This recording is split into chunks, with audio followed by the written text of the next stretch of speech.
All right, so I have a feeling we're ready to go. I just want to thank you again for coming and joining us. Sure. Thank you. With the Heinz College Politics and Policy Club, and we're kind of running a newer speaker series that we're calling Civic Sessions. We heard back from students that, you are in fact interested in learning about some of these nitty-gritty, sort of in between just the political noise and the policy work that we're studying here. So with that, I want to introduce Jerry Dickinson, and he's going to tell us about what it's like running for Congress. Jerry is a constitutional law professor at the University of Pittsburgh, and I don't want to go too far in introducing you because as a candidate for office, you're doing this every day. So I want to let you put it in your own words and tell us about yourself and your campaign, and I promise that will be the most generic question I'll ask of the afternoon. Okay, all right, good. Well, thanks for having me. I really do appreciate it. It's my first time in the building, so really a wonderful introduction to Carnegie Mellon. And my father actually was a Carnegie Tech graduate when it was Carnegie Tech. Yes. So there's it's a special place in my heart as well. I'm Jerry Dickinson. I am a law professor at the University of Pittsburgh School of Law. I've been there for about 4 years now. I teach constitutional law and property law, and I also happen to be a candidate for the United States House of Representatives in the 18th Congressional District, and that's all the city of Pittsburgh and in the outlying eastern and southern boroughs, including the Mon Valley. So it is a huge district. It's and a very unique district, and I'll get to talking about that in just a little bit. By way of background, I am a hometown boy. I'm born and raised in Pittsburgh. I actually, back in the 1980s, came up out of the Orphans Court Division downtown. I was separated from my biological parents, and then I was moved into the foster care system, Allegheny County Children and Youth Services. Bounced around to some shelters at a very, very early age, and then it landed at a large foster home out in Shaler Township. How many of you are from Pittsburgh? Shaler? Yeah, northern suburbs. And I grew up at a large foster home. There were 11 children altogether, foster children, 3 of which ended up going back to their biological parents, and then of the remaining 8, we were adopted by the foster parents, Robert and Judy Dickinson, over a 5, 6, 7 year span of time. So I like to say I grew up in a multiracial Brady Bunch family, quite a very complicated Brady Bunch family, white kids and black kids, and so, but it was an amazing experience, a bit chaotic, right? Foster and adoptive children, we all have our struggles in life, generally speaking, and so it was a unique experience, but it certainly shaped my worldview. A lot of us were on we still stay connected, my adoptive siblings, and we're closely knit, but we all have lived very different lifestyles in adulthood, and so that's really fundamentally shaped my worldview, and I can get into talking about how that shaped my worldview, but also shaped public service for me as well. So that's my answer to your general question. So yeah. Well, yeah, I really would like to kind of get into your worldview a little bit and talk about your philosophy of public service, because oftentimes we're here where Heinz is known for our data education and trying to explore these different problems, but occasionally we do need to talk about the reasons that we're focused on doing this type of work. Sure. From your perspective, what motivated you to run for office, number one, and what are the things that motivate you as you continue this campaign? The people you're meeting, the issues that are coming up that maybe you didn't expect. Sure. So I didn't really ever expect to run for political office, but having jumped into this as adventure, I would say, I start to realize that my upbringing as an adoptive child and growing up in that unique environment has shaped my worldview, but also shaped how I understand social and political problems that we're dealing with all across the United States, including here in the 18th Congressional District. And that's in large part because my siblings and I, we struggled with issues related to, incarceration and addiction, joblessness, homelessness. We've been hit hard by a lot of the issues that many Americans are dealing with on a daily basis. And so for me to be so intimately tied to and closely associated with those problems and those issues by virtue of my family, right, that's allowed me to see the world I think in a different way than a lot of politicians who may not have come from that background or those environments. And so, but then I also having that intimate connection, I understand the nuances of the problems. And I think that's a really important worldview to have, because understanding people for who they are and the issues that they're going through and having such a close tie to that also then drives your desire, or my desire, to want to be a person who makes change, right? To try and change certain social systems, structural problems with our economy. And so that's large part of what's driven my desire to be in public services, my background and my upbringing. With regards to this race, and jumping into politics now, November 2016, I think was, a big moment for me in terms of thinking about getting into politics. That was the election of President Trump. And as a constitutional law and property law scholar, seeing his rise to power, and the president is an authoritarian, he's a demagogue, and what we see throughout history in Latin America and other democracies that have fallen to demagogues and authoritarians, you start to see some connections to what's happening here in the United States, particularly from a constitutional law standpoint. So that bothered me.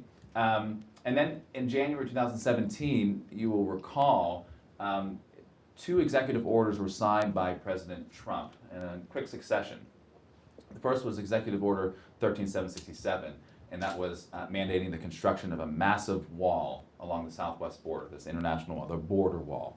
And then 2 days later, it was the travel ban, okay? The travel ban excluding certain persons from entering the United States.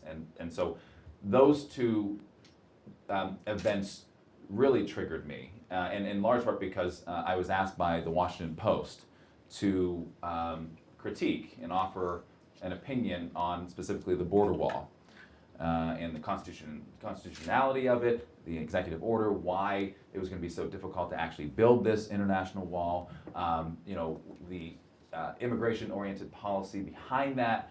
And I ended up doing that. I published a piece, which I think was a blockbuster piece in the Washington Post, which essentially kind of set aside the immigration question and also, but then looked at the land acquisition of purchasing and acquiring all the land to actually build this massive contiguous wall. Significant amount of land along the southwest border, believe it or not, is privately owned, much of it in Texas, right? Or it's owned by local and state governments. So the idea that the federal government can just quickly put together and build this wall, it's very difficult, right? And a lot of Americans didn't understand that piece of it. So as an academic professor, I offered up that opinion to inform the American public just how difficult this was going to be. And then from there, several weeks later, I got a call from Senator Claire McCaskill's office, and she and her staff had asked me to submit testimony to the U.S. Senate Committee on Homeland Security and Governmental Affairs on the border wall. And so all these things started to happen. I was now this national leading voice on the Trump administration and executive powers. It all happened very quickly and early on in my academic career. I didn't expect this to happen as a young law professor. I was only 30 at the time, 29 or 30. So here I am in the national spotlight doing all this work. But then, I start to realize I can do this from the podium as a lecturer, as a law professor. And I thought, I can also do this, given my background, my upbringing, I could also do this in Congress, right? And actually be a player, a politician who actually helps to fix and repair the problems we're seeing with our constitutional republic. And that, in large part, spurred me to say, I think running for office is a good idea, and it's necessary. I felt a moral obligation to do something more than just talk about these issues nationally as a law professor. Yeah, and I thank you for bringing up the Washington Post piece. And I think that's that, and I've seen some of your work in the Atlantic. Mm-hmm. There are quotes in some of the stories, and I think that's as a resource for everyone out here looking to learn more about you. Those are good. Yeah. Good things to go back and check out. Yeah. It's interesting. The journalists, the reporters, they'd always come to me, and I from Professor Dickinson, and you hear this all the time now since President Trump has been in office. Can he do that, right? And I ask my law students that, right? Can he do that? That's the question they ask me. Can he do that, right? And of course, my response to the reporters is always very lawyerly. It's maybe, right? Oh, I don't know. I'll find out. But over time, these questions, can he do that, is so important for us to understand as Americans, right? Because oftentimes the president does have the authority to do certain and take certain actions. The question becomes why, right? And oftentimes the why is sometimes it's Congress that has delegated enormous power to the executive branch, and President Trump is simply wielding that. So, anyways. Yeah, and I think, so we're under, obviously, with impeachment proceedings going on, and having been going on through the House for quite a few weeks now. As a constitutional law professor, you're obviously deeply aware of a lot of these processes, some of the legality, but you're also a candidate going around a pretty diverse district, from not just almost the entirety of the city of Pittsburgh, if not the whole, no. All the whole city of Pittsburgh, city. yep. And then going out down south to Bethel Park, but then going all the way through the rest of the Mon Valley. Sure. How have you picked up on that resonating within that, your campaign trails, and is there any kind of political dancing that you've had to do to kind of explain the issue from a legal perspective, but also make your case as a candidate? Yeah, the 18th Congressional District is, as you say, it's diverse, it's unique, culturally, socially, politically, ethnically, racially. It's a special district, and it includes all the city of Pittsburgh, and then the Mon Valley, and parts of the eastern suburbs, Monroeville, for example, Plum, and then South Hills as well. And we're right now engaged in this Everybody, Every Borough tour. We started this about 15, 16 days ago, and two of my wonderful volunteers are here who are students at Pitt, and they know all about this. But there are 55 municipality boroughs within the 18th Congressional District, 55, right? So, hyper-localized within this large district. And so what we've said is, in order to, get out there and really hear the issues and the problems that people are concerned about, you actually have to get out there and knock on doors and meet people. And so every day, the next 55 days, or a little less than that now, of course, I'm in a different part of the district. So yesterday, for example, we went to Dravosburg and Glassport, okay, Mon Valley area. My adoptive father, he was actually born in Dravosburg, so it was interesting to go. Then we are knocking on hundreds of doors, meeting hundreds, thousands of people on a weekly basis, and just asking the question, what are you concerned about?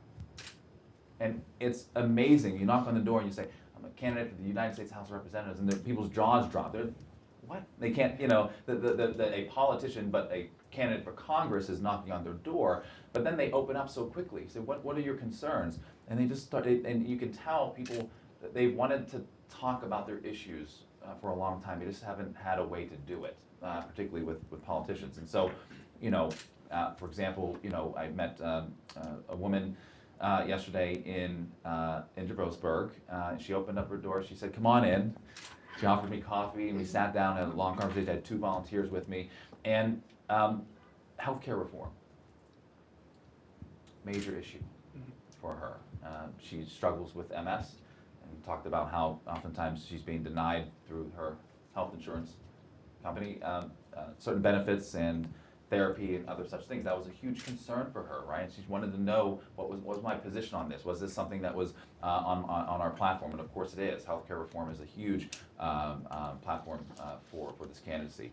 And then we met a gentleman in Glassport and knocked on his door, and he too, Pittsburghers in the region are very nice. They open up their doors and they invite us in. He invited me in, and he said, "What's on your mind?"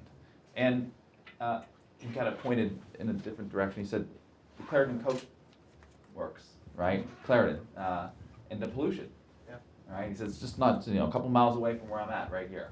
And that was his concern about, and it wasn't just the pollution and potential respiratory diseases that come from that, but also he said children, right? He said, what are we doing, or what we're doing now currently with our environment, right, and the fossil fuel industry and oil and gas and other such things, and the damage it's being done to our environment. What we're doing now is going to have potentially irreparable harm and impact in the future, and that's going to affect our children, our grandchildren. And it resonated with me because I have a 2-year-old daughter. Her name's Aria. She's the cutest thing in the world. But you really start to think about, well, what am I doing that's going to contribute to this problem in the future, and what can I do now to actually fix these problems? And that's resonating with people in this district. They care. They care about these issues, but they also want to know that politicians are also fighting that fight just as much. Yeah. No, and I commend you on trying to get to every borough and every house. I know that's got to be a challenge, and I'm just wondering how much your strategy, I suppose, has been influenced by that disappointment you mentioned coming out of the 2016 election. I feel like we're in a time right now when we're talking about the presidential primary, and it's like, how do we not make this mistake again from the Democrats' perspective? Sure. How's that influenced your strategy, and how are you trying not to make mistakes? Yeah, sure. I mean, 2016, you never know what happened, of course, with elections, and what is the cause, the causal connection for why President Trump was elected. And, in a district like this, I think that people are saying to themselves, or at least we're seeing this, is that the 18th Congressional District is a safe blue district, heavily Democratic, and it will never go Republican, right? It's just that heavily Democratic. And what that means is that this district, this seat in Congress, has the opportunity to be one of the most powerful seats in Congress in the nation. It just requires, as we argue on the campaign trail, a change in leadership, a change in style of leadership.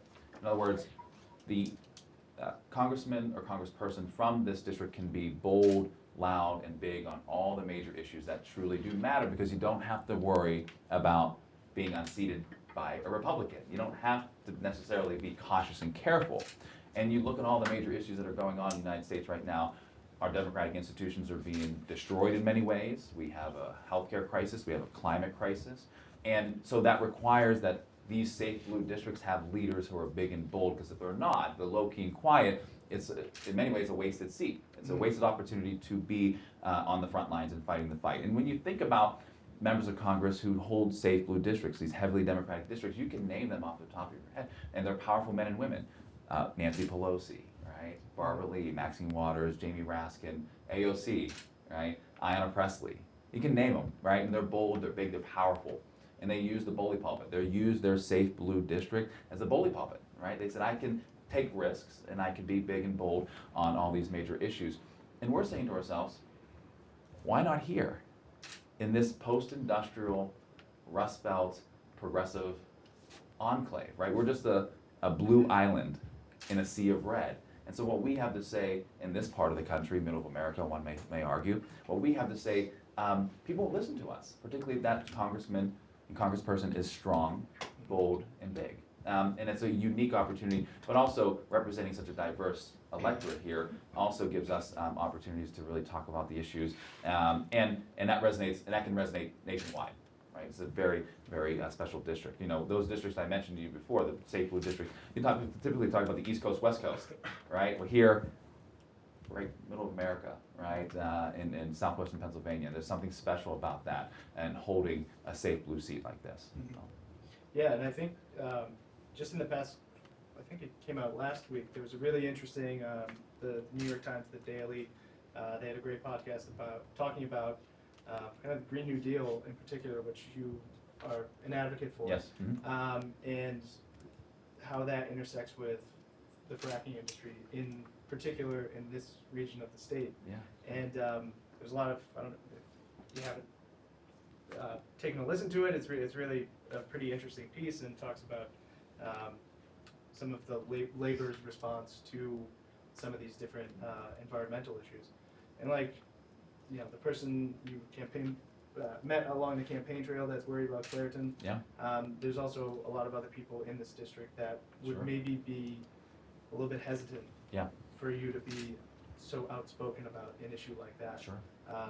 And how do you navigate that when you're on the campaign trail, knowing that this is a national issue with really intense local concerns as well? Sure.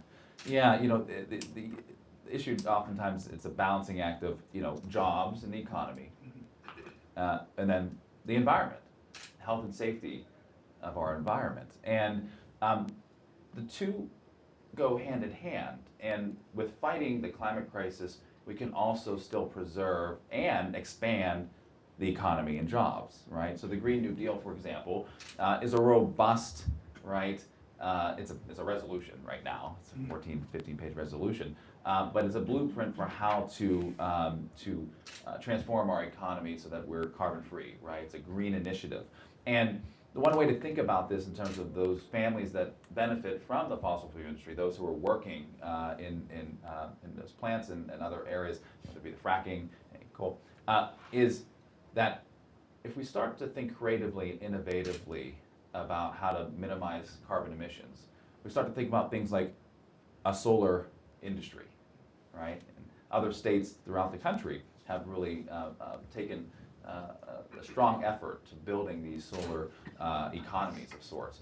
And what we call this is green smart manufacturing. So in other words, the very skill sets that many families have, right, to work in the fossil fuel industry right now in oil and gas, those skills can be transferred and absorbed relatively seamlessly to a solar industry, green manufacturing. And so that's how we have to start thinking about this, the paradigm. It's a paradigm flip of sorts, right? That we can still mitigate the damage of environmental hazards, right, by shifting to wind and solar, while at the same time still building and expanding an economy for everyone so that they can play a role in this. And I think that message resonates, particularly with families who we've met along on the campaign trail who are concerned about, well, what does that mean for my job if you're talking about actually doing away with fossil fuel industries? That's resonating with them. And the other thing that is also resonating is fighting the climate crisis while not being influenced by the very industries that are causing some of the damage to our environment. So in other words, when we're talking about money in politics, corporate money in politics, what is resonating with a large number of people in this district is realizing that politicians in Congress and congressmen and women who accept large amounts of money from corporations, many of them being fossil fuel industry, right, oil and gas and energy companies, it makes it very difficult when they're accepting those contributions to seriously fight the climate crisis. Why? Because those industries, of course, are benefiting, right, from having loose regulations. And so we talk about that with voters, and start to realize we need to get money out of politics. Politicians shouldn't be taking that money from fossil fuel industries, oil and gas, right? Because at the end of the day, they should be fighting for us, for the people, not doing it on behalf of large major corporations, right? Who are actually playing a significant role in the environmental problems that we're seeing all throughout the country. Yeah, and I'm glad you brought up campaign finance reform. I did have a few questions for you about that, and I feel bad about jumping around. No, it's just talking about the Green New Deal, yeah. But yeah, there's so this many. is the campaign. Yeah, I right, just jumped right. around. Yeah, you've got to be nimble. Yeah, so you did mention campaign finance reform, and I think generally, and from almost a policy perspective, I think folks generally understand the challenges that come with that, Yeah. and the way that it can influence the system. But coming from a scholarly background, examining issues like this, but now you're a candidate yourself, and you're experiencing, you have to manage a campaign under these campaign finance, restraints, limitations, Sure. self-imposed limitations in some ways. That's right. How is that, by interacting with the way our campaign finance system works, what have you learned? What, are there new things that you would want to change? Are there, even beyond what maybe you were opposed to in the beginning? Yeah, I mean, look, if I can wave a wand and get money out of politics now, I'd do it. To run for Congress, for a seat like this, you've got to raise money. And the question becomes, where are you going to get that money? Where is it deriving from? That's a very important question. And I, as a candidate, have taken the position of only taking individual contributions from individuals, the people. We are not taking any money from corporations, corporate PACs, political action committees. And that's really important to me, because at the end of the day, my job as a future congressman is to serve the people. And so if it's people that are supporting me through their individual contributions, whether it be $1 or $100, $50, I'm beholden to that person, to the people, not to corporations. And the Supreme Court decision, Citizens United, didn't help the situation. Dark money, in other words, we're talking about First Amendment, free speech rights that have been essentially granted for corporations as people, and corporations therefore can spend exorbitant amount of money on a campaign, right, or for a particular candidate, and that's problematic.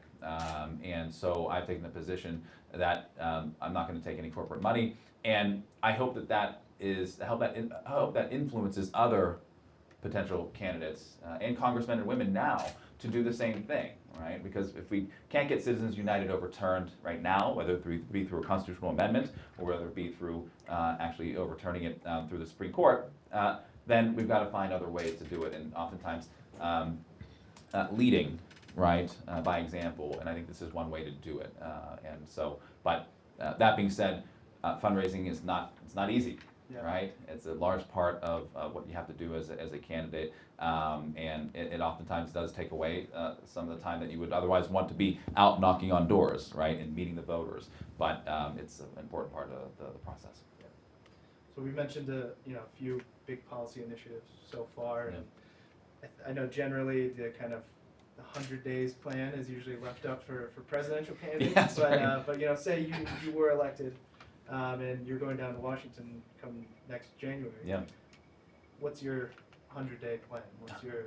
What are your first bills you'd want to file? Sure. So, going back to the safe blue district, and that I would take that type of energy to Congress and be that loud, big, bold voice, progressive voice in Congress. And one way to do that is I would be on the House floor immediately alongside all the other co-sponsors of the Green New Deal, right? AOC and Jamie Raskin and many of the others, Barbara Lee, Maxine Waters, Adam Schiff, right?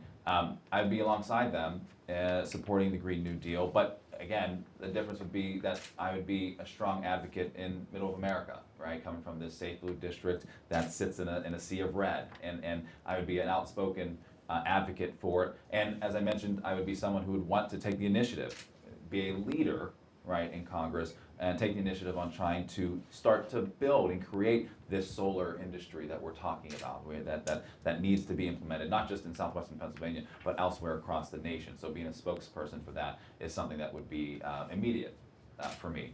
The other thing here is of course, criminal justice reform. It's a huge platform issue for me as well, and many people are concerned about this, particularly progressives. I would probably within weeks have a bill in my hand that would ban solitary confinement across the board at the federal level, all across the board, right? Because we have a criminal justice system that is predicated on mass incarceration instead of mass rehabilitation. And one way to start fixing this problem, of course, is to ban solitary confinement. Solitary confinement causes a lot of problems, mental illness, other such things, where you're literally in a 12-by-7 box, right, for hours on end. And it's somewhat personal to me. I've had brothers who have spent time in prison, incarcerated, who have been affected by solitary confinement. I know and understand what they're going through letters they've written me and conversations I've had with them. And if you ban solitary confinement at the federal level, typically what happens, this is now getting in, I wrote a law review article about the gravitational force of federal law. States, you don't have to commandeer, the federal government, Congress doesn't have to commandeer the states to also ban solitary confinement. What we see empirically is that over time, states will just follow suit with what Congress does, right? And so what you likely see is states would just follow suit over years. Texas and then Pennsylvania, they'll also start to ban solitary confinement.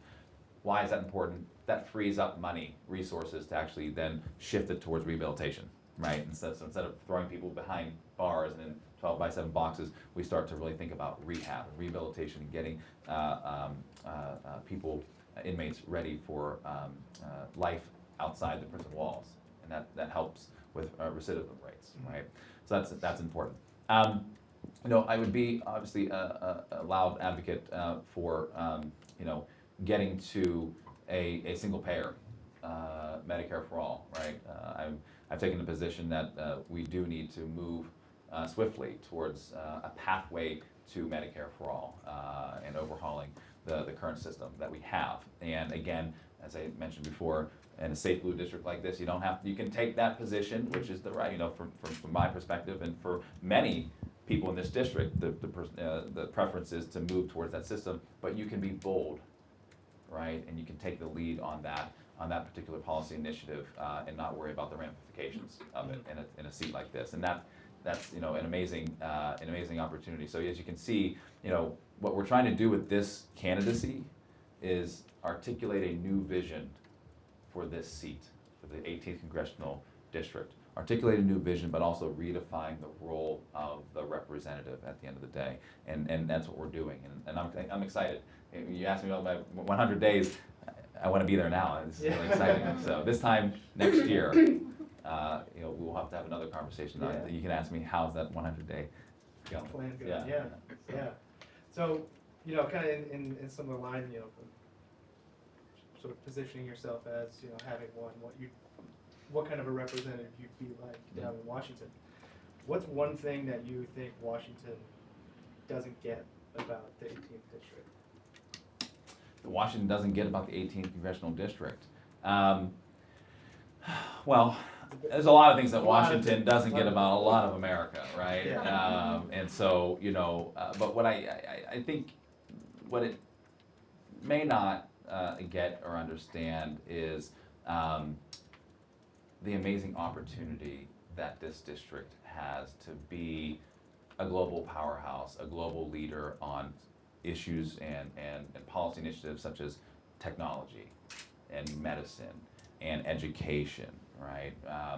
The Mon Valley, it's disinvested right now, but it needs to be reinvested. And members of Congress and Washington need to understand that it's a special place here in the 18th Congressional District, and funneling monies into these areas and utilizing the tech and med that we have in this district and the universities that we have, utilizing that to help reinvest in those communities is incredibly important. And I don't think Washington has fully figured that out.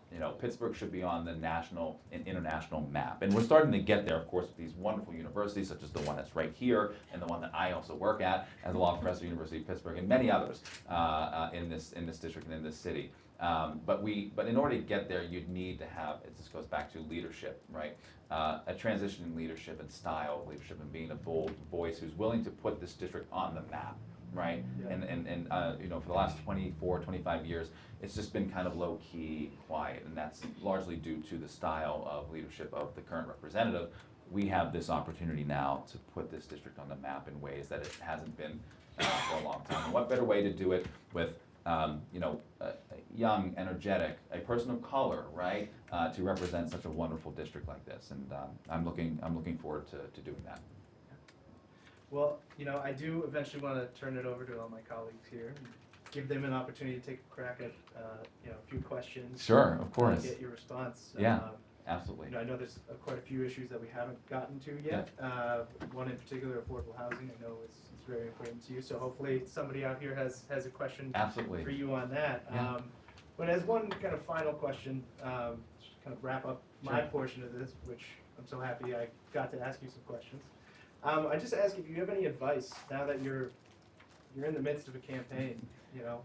Any advice for some of us out here who might someday be interested in running for office? Sure. Holding public office. Yeah. Well, the advice I have is you don't have to take the traditional route into politics. And what I mean by that is, I think it's on the Republican Party side and the Democratic Party side, is that this idea that you have to be a part of the good old boys club, right? Or you have to work for a politician first, and then you work your way up the ranks, right? As an entrance into politics. I don't think that's true, and I don't think that's necessarily the route that you should go. I think the issues that we're dealing with today require innovative creativity, right? And oftentimes you can get leaders into Congress, into politics, who come from backgrounds such as activists, right? Or advocates, right? Or scholars, academics. I think that's important. You don't have to go the route. So my advice in terms of those who want to get into politics, I think you bring a lot of value to the political world by not necessarily engaging in a career where you're entrenched in that world of politics already, right? You don't have to go lockstep in terms of working through the party ranks to run for office. You can do it on your own when you're ready and whatever position you're at in your professional career. I think that's really important. And for me, it's very similar. I am a lawyer, I'm an advocate, I was an activist, I was a Fulbright Scholar to Johannesburg, South Africa. I spent time in the slums and shanty towns representing and advocating on behalf of squatters. I have done affordable housing work for the poor here in Pittsburgh and other places, and clerked for a federal judge. And now a constitutional law professor. This is not your typical route to going into and running for office, okay? But it's incredibly important and useful and valuable because I see the world professionally and personally very different than many politicians who have worked their way up through the party ranks. And this is the time we're seeing it happen all across the United States right now. This movement of the unconventional candidate running for office. Look at AOC in New York, right? And we're seeing it in many other places, and that is so healthy for democracy. It's so healthy to break that mold of the old school politicians and old school kind of traditional way of getting into politics. So, my advice is certainly to consider entering politics from a different angle than through the traditional route. So, That's great advice. Yeah. That was my question, but I wanted more detail. Like, how do you? So, if you don't have a traditional political background, how do you even get started? How do you, from your circle of people that really support you, how do you know who else to gain support from? Yeah. And fundraising, to what degree, you mentioned it's a challenge. How do you know how much money you need? And I don't know, can you give us more detail? Sometimes you just don't, and you just have to go and do it. Right? And I remember having a conversation with a mentor of mine, and I was thinking about doing this. And of course I had conversations with my father and others, and at some point you say to yourself, do it and see where it goes from there. Start the process, jump in, right? File the paperwork, tell your friends, and then see where it goes from there. And that's honestly what's happened for the most part. I mean, and slowly but surely we've built momentum for this candidacy just by I like to think of this, just think about it in terms of Nike, just do it. Right? Just do it. Because oftentimes, yes, I mean, the money and all that stuff does play a role, but each district and each political office, they're different in their own way, right? The circumstances are different, right? Running a congressional race in one part of the country may require $1 or $2 or $3 million, whereas in some other districts throughout the United States, it may require a couple $100,000, right? It just depends on the situation. So it's case by case. But I'd say just do it. Start the process, get in there, get your feet wet, and see where things go from there. And I think my life has been built around that kind of concept in many ways, right? And I'm not. You think about where I come from, the foster care system here in Allegheny County. I'm not supposed to be here, statistically, right? And this is not the route. But I say to myself throughout life, why not? Let's try and do this. Let's try and break some glass ceilings and see where things go from there. Maybe state name and program Sure. too. Just My name is Sydney Joseph. I'm in the Public Policy Management DA track. Good. Sydney? Yes. Yes. Nice to meet you. Nice to meet you too. Thank you for coming. I wanted to ask also kind of in a similar vein about kind of going against long-term incumbents. We've seen Sure. people in the region, whether it's like Summer Lee or Sarah Innamorato or Bethany Hallam just last year, who haven't gotten the endorsement from the ACDC but have run successfully in the primary. So I was just kind of wondering if you can talk a little bit about that. Yeah, the tides are turning. Things are changing in politics nationwide, and again, that the traditional model of getting the endorsement, and getting the approval of the party. What we're finding across the country, and even here in this district, that a lot of voters, they don't want the traditional conventional politician. They want something new and exciting. And so, we've seen examples of this within this district, the local level, right, and the state house level, and we're going to see it here at the congressional level soon. And you know, with regards to endorsements and getting the party endorsement and all that stuff, it doesn't mean as much as it did 5, 10, 15 years ago. And you know, I've taken the position recently not to seek the party endorsement at all. In large part because my decision not to seek the endorsement was based off of principle. About 2 weeks ago, we were notified by the party that in order to seek the endorsement of the party, a 1-day, 2-hour event of sorts, there was a filing fee, there was a fee. And for congressional candidates, the fee was $10,000, right? $10,000. That's not democracy. It's undemocratic and anti-democratic to require a candidate. This is how party roles and kind of the traditional party establishment, this is how they exclude people who otherwise wouldn't run for office, right? And whether it be women, whether it be persons of color, right? These are ways to do that. And I took the principled position that is morally wrong to have to give that much money to a party just to be considered for the endorsement. And so I know there's plenty of examples throughout history in Congress, but also at the state and local level of candidates prevailing who have not sought the party endorsement. And given the current state of affairs in this country and the mood of the Democratic Party, particularly voters, the Democratic Party base, I'm in a much better position, having made the decision that I did, not to seek the endorsement, and it's resonating with people when we talk about that fee, that amount of money, you know, and we talk about money in politics, right? I mean, this is a microcosm of that broader macro problem of money in politics, is that those types of fees. That fee increased, that was a 65% increase from 2016. Right? So whether or not my candidacy had anything to do with it, I don't know in terms of the increased fee, but regardless, we stand on principle for this campaign, and so not seeking the party endorsement. But we will prevail. Great question. Thank you. Mm-hmm. Hi, I'm Moses Hetfield. I'm also in the Public Policy Management and Data Analytics program. So I really liked what you were saying about, you know, like both your policy positions and your ability, you know, representing a safe blue district to kind of be bolder, to be louder. But then I was just wondering, I mean, you know, it's in the foreseeable future, we're not going to have a Congress where a majority of people in Congress are in safe, progressive blue districts. So what's your plan for how to sort of take those bold ideas and then bring people on board Right. who maybe don't have Sure. that safety, or maybe potentially, if such a thing is still possible, who maybe aren't even members of the Democratic Party? Yeah, no, it's a great question. You know, and it's true. I have to go back and look and see how many, you know, the number of safe blue districts throughout the United States. But as you mentioned, there are a considerable number of districts that are not safe.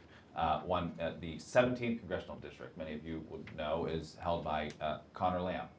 Okay, that is what one would call an unsafe blue, right, district, or whatever terminology word you want to use. It's one that could easily flip to Republican, and so you know there are Democrats that have to be cautious and careful about what they do and say in those districts. Okay, it's a balancing act, and that's understandable. But I do think that at some point, and I think the impeachment of President Trump and the procedures and the trial right now we're starting to see that those who hold light blue, purplish, whatever you want to call it, districts, when push comes to shove, they're willing to stand on principle and make decisions that they otherwise wouldn't make and if they were in a safe blue district. And so I think the impeachment is kind of, it may be the start of more to come, where we can now take, well, you made this decision on impeachment to support the impeachment from this purplish district, right? Now let's talk about even bigger issues, healthcare reform, right? And it's almost as if it's a snowball effect of sorts that may help to get others on board.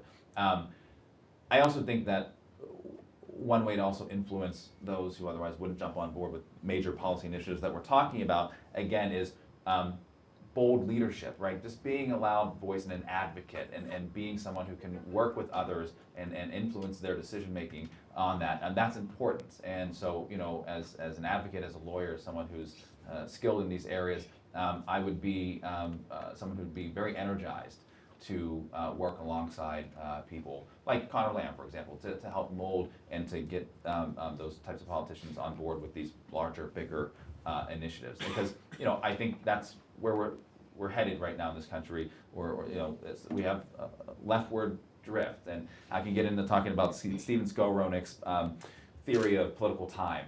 He's a political scientist at Yale, and you look at the shifts in demographics and the shifts in presidencies. We're heading towards a leftward drift, and you know, I'd be excited to be a part of that, but also be someone who can help work with others who are more cautious and careful on these bigger issues. Yeah. Hi, my name is Marian Khan. I'm in the Public Policy and Management track Great. here. Thank you for coming here today. Sure. I wanted to ask a question about income inequality as it relates to automation. Mhm. So in conversation, as you're talking about how people who are worried about being displaced from their jobs, especially when we're kind of talking about the solar industry and things like that, okay, Sure. so there's new opportunities kind of opening up, but there is such a disparity in kind of what people need to know and to be a part of some of these industries. And then Sure. of course there's also the disparity in automation taking over a lot of traditional labor, blue collar kind of jobs. Sure. So I'm curious as to how you plan on kind of managing and thinking about future of work and thinking about workforce development Mhm. as a solution to the inequalities that are continuing to rise. Yeah, the Green New Deal, as many of you know, has a federal jobs guarantee, and you know, and the details of that are not necessarily in the 14-page document. There's not a whole lot of details about that, but that's one example of putting federal dollars and getting the government involved in workforce development, right? As we increasingly move from this production-oriented economy to service sector-oriented economy. But you know, that's an important part of it. And I think here in this district, given what we have with the tech and med, particularly technological institutions in the universities, we can tackle that problem in ways that other areas of the country cannot. And we can use the example of, say, the Mon Valley in our transition from solar or from fossil fuel to solar as a way to show the country that this can be done. We can actually close the inequality gap with regards to the workforce development. It just takes different style of leadership and someone who's willing to tackle it. Right now, politicians in this district, for the most part, are very hesitant to talk about that particular transition, precisely because of what you're talking about, right? Which is leaving a substantial number of people behind without the skill sets to actually work in these industries. And the automation is certainly something that we're going to continue to see. Oftentimes, what I hear when someone pushes back on the shift from fossil fuel to solar or to whatever it may be, oftentimes they say, "Well, you're expecting these families who work in the fracking industry or whatever it may be, you're going to expect them to go work for Google, right?" As if like that's the transition. Well, no, that's not what we're talking about. Now, of course, we could, right, and get certain education and able to actually engage in that industry, but it's not that. It's talking about actually transitioning those families with those skill sets they already have and absorbing them horizontally, like they call it, horizontal absorption into a green manufacturing industry that they're able to partake in, and that's really important for driving down inequality in these areas.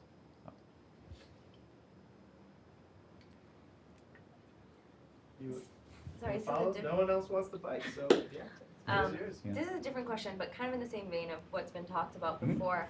I'm curious, as someone who's an academic kind of expert in constitution and policy and law, Mhm. you have such a grand kind of view of all of the different ways that policy can be influenced. And that's something I think I've definitely thought about a lot in my time here and Sure. thinking, you know, as you're getting ready to go out, like, how do I want to influence the different issues that I care about? Right. So you're running for Congress right now. How did you choose Congress? Like, why not, you know what I mean? Like, Yeah, it's a I'm great curious, question. like, why not influence policy in other ways? There's definitely a lot of different ways to, you know, influence it. I mean, you talked at the beginning Right. a little bit about being able to get in front of the advocacy committees and things like that. Sure. So, Yeah.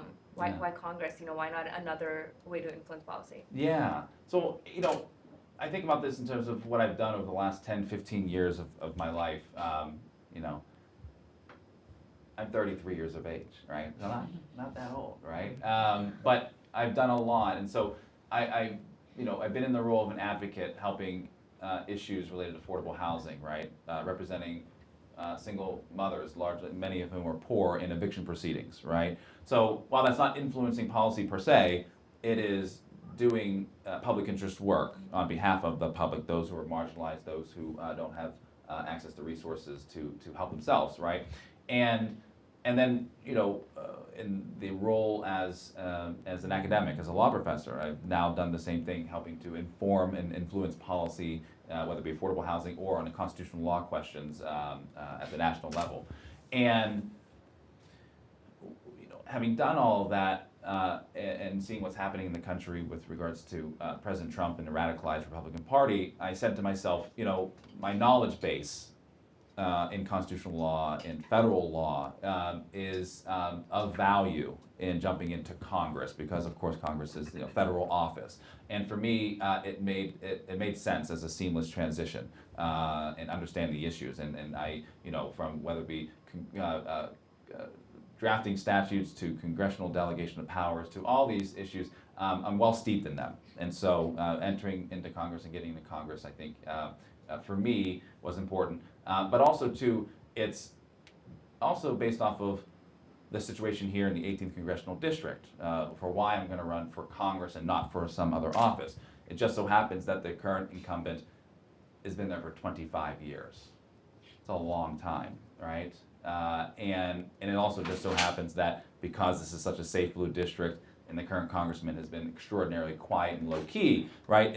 It makes sense that this is an opportunity to really make change in this particular district. So those things were all going through my head at the time, and largely, of course, being driven by such a concern for our constitutional republic and what's happening to our democratic institutions. And, understanding and realizing that whether President Trump gets another 4 years or not, a lot of damage has been done to our democratic institutions, to the federal judiciary, to the legislative branch, Congress, to the executive branch, to the administrative state.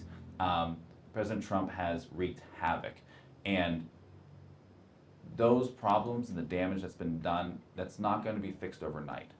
This is going to be a long process of getting our democracy back to where it was or where it needs to be. And as a young scholar, a young lawyer, I want to be a part of that process. I want to be a part of repairing our democratic institutions, our democracy for the next 10, 15, 20 years or so. And that's also what drives me to want to be a part of Congress and to make that change.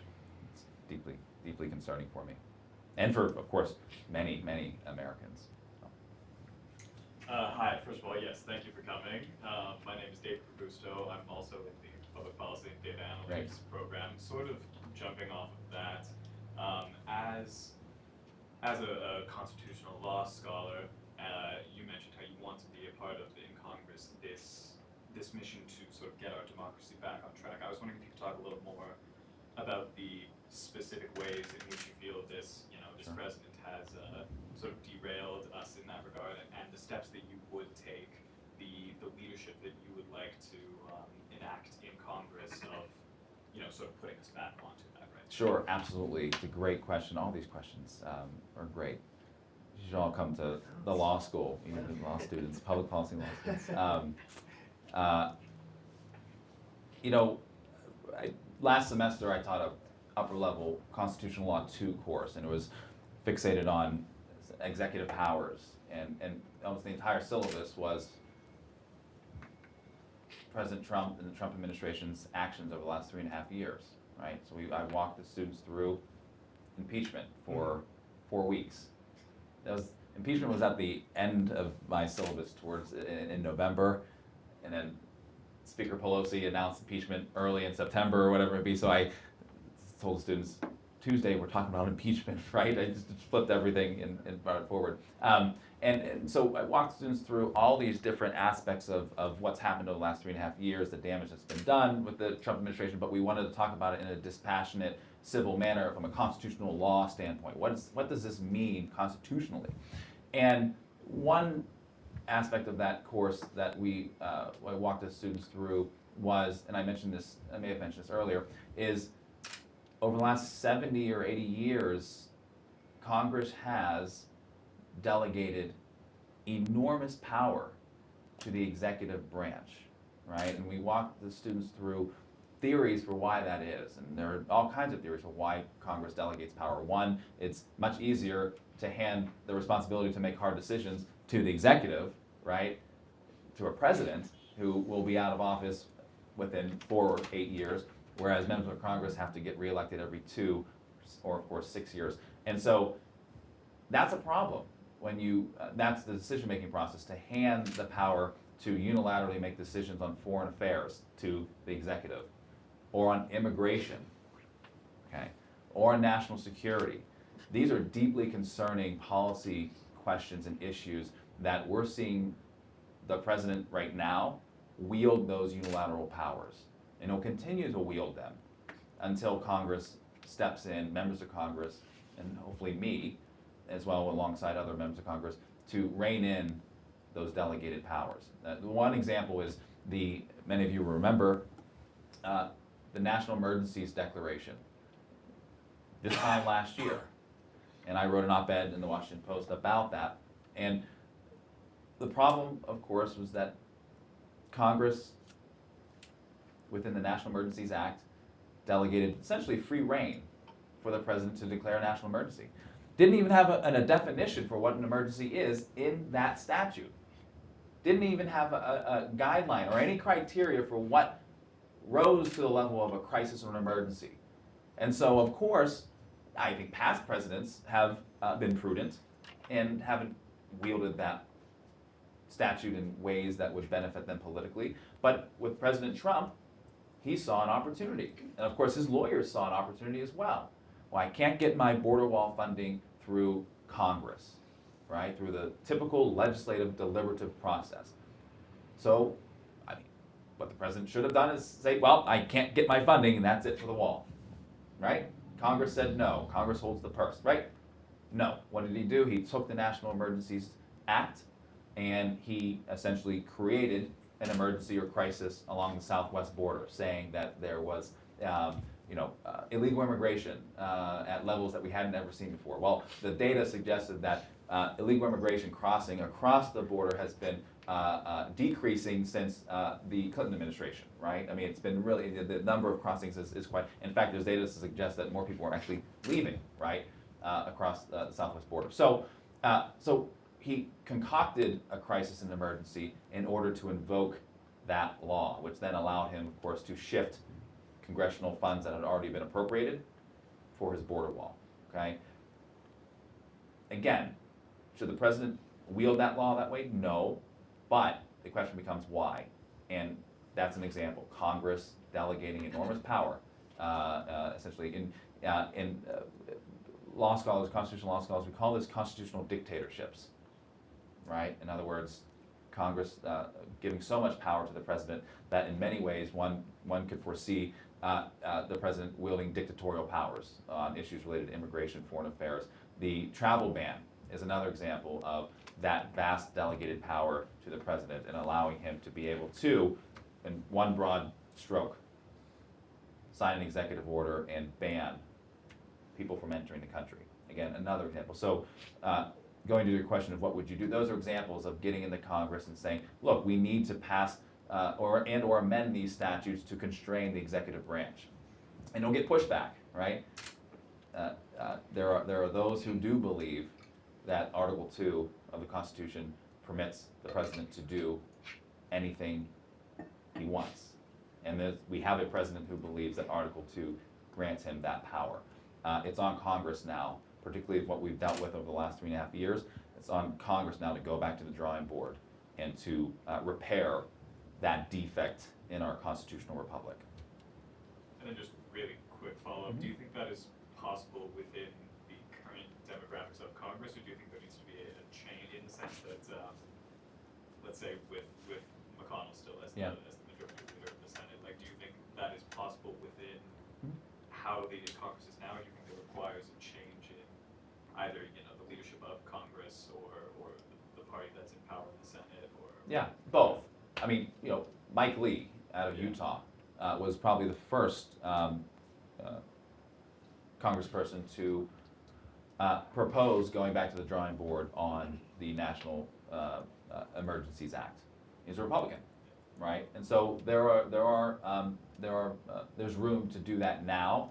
But yes, I think in order to have the broad sweeping changes that we need to really rein in the executive branch and its powers that it currently holds, it is going to require a change in leadership.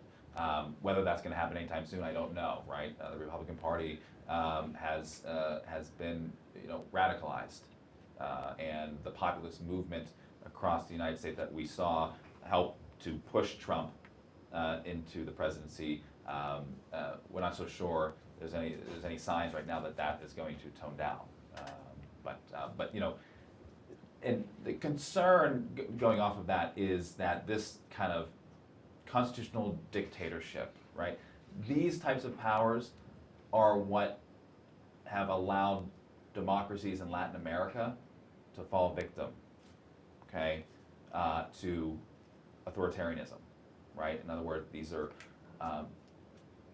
demagogues who have worked their way into elected office through the democratic processes, but then once they're there, begin to slowly delegitimize democratic institutions, right? And we saw that with President Trump in how he attacks the federal judiciary, okay, and attacking different branches of the government. That is typical authoritarianism, and slowly but surely those institutions begin to fall.